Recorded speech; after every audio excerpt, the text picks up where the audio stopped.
Sarah, greetings from Toronto. So great to see you. It's nice to see you too. Hi, Bonnie. Hi, Toronto. We miss you here. We have to get you back for season 2. Mildred's, those pancakes over at Mildred's and LeGorman cookies. I am jonesing. Okay, well, we'll send you a care package after. Congratulations on this series. I'm still cooling off, gotta tell you. You know, it's really wonderful, and you did such a great job. Clearly you wanted this role really badly because you auditioned 4 times to get it. What spoke to you about Billy and the material? Why were you so passionate about it? Well, I just could really relate to her, honestly. You know, it's like I'm a mother myself of 3 awesome kids, but motherhood is a thing that's complex and it's messy. And I was in a very long-term marriage myself. And, you know, that wasn't something that, you know, panned out the way I initially thought. And it was just, it was a very human look at what happens when you know, are a wife and a mom, and you can be those things, but then sort of still wonder, you know, about the choices that you made. And you can still wonder, well, what happened if I took that left-hand turn instead of that right, you know, and you can be a great mom and still wonder who you are and have this sort of identity crisis. And not just that, but I just also thought it was, you know, just as an actress, it felt like a one-woman show in a way. I got to be so many things. I got to be sexy. I got to be broken. I got to play over the span of 10 years, you know, and it's like roles like this, you know, for women, roles like this in general, and then roles like this for women, they don't happen so often. So I just felt, come hell or high water, you know, I was gonna be her or die trying. So, you know, it was just, I thank my lucky stars that I got to be Billy. Yeah, but you know, you did, like I said, you did a great job, but you know, not very many actresses get the opportunity to work with 2 fantastic actors, and you know, and here you are having chemistry with both of them. What is that like as an actor especially when you have to be so intimate with 2 different actors during, you know, the course of shooting? Yes. Well, I also just want to mention, you know, Margaret Odette, who plays Sasha, not just the guys, but Margaret was phenomenal as well.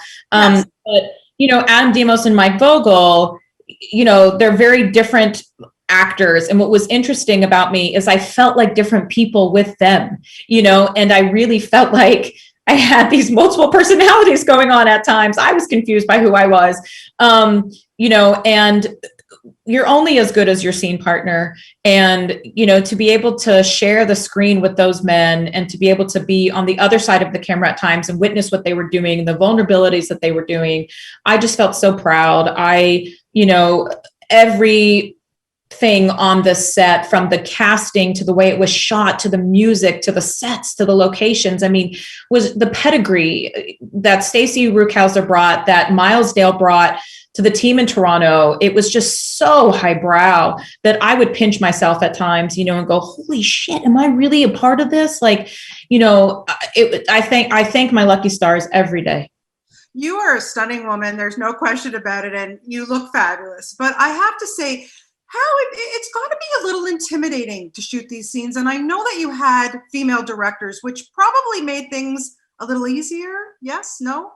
Yes, very. It did help. You know, it was, you know, as an actor, the only sort of loyalty I have, in my opinion, is to tell the truth. And whether it was a man behind the camera or a woman, I don't think it would have intimidated me any differently, especially when it came to whether it was the super emotionally breakdown, vulnerable disaster scenes that I had or the sex scenes. But what was comforting about this was the fact that head to toe, it was run by women.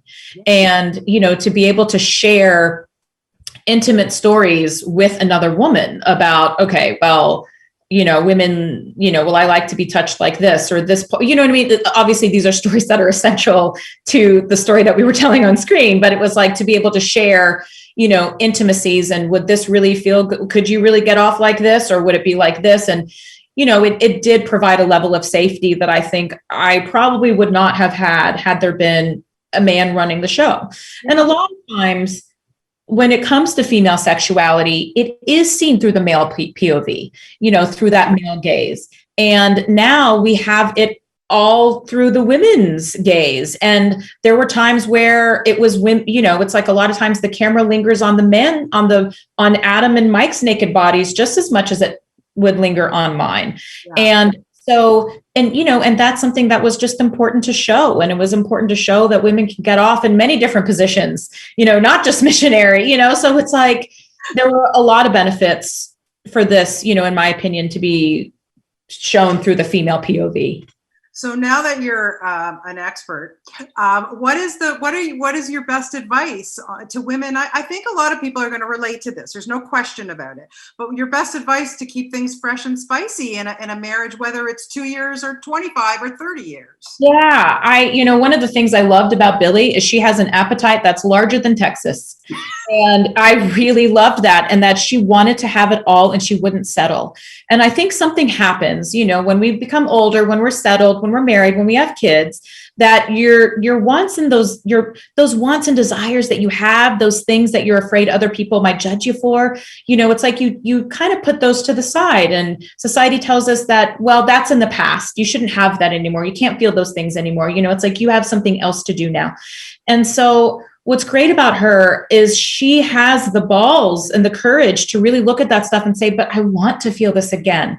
And why is that bad? And, it's like, and that's what I would want. I would want for men and women to be able to look at those parts of themselves that they've hidden, that they've put away, and to say, you know what, it's okay to have wants and desires, and to go out there and just have the courage to get them again.